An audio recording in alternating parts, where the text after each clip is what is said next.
Over the past year, what has been the lowest day and the hardest time, and what's been the best? Being able to say to people that there's a schedule I think we can deliver on with respect to everybody who wants a vaccine getting one in a fairly reasonable period of time. That's a big best day.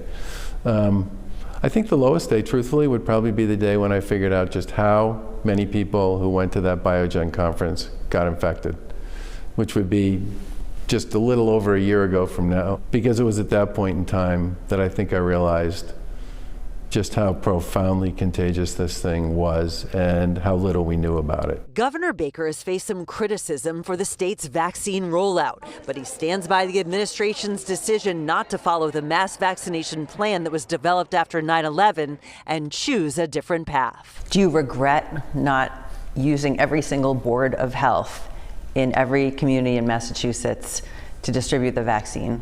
I think we went with the facts as we had them, and the facts as we had them, given the difficulty of both storing, prepping, using, and managing these particular vaccines, meant you had to create a mixed model to make it work. For now, the governor says his focus is on the pandemic, not whether to run again. Can you imagine doing a third term? I think this job is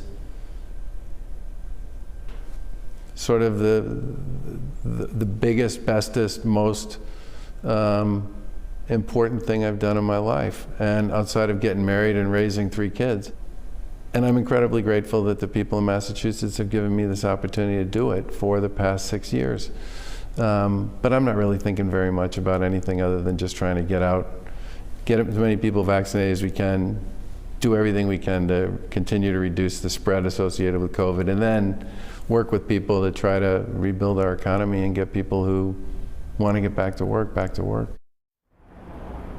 Now, the governor said his biggest concern now, the variants of the virus. Coming up at 7, I asked him what he's most looking forward to as people get vaccinated and we begin reopening here in Massachusetts. Live at the State House, Karen Anderson, 5 Investigate.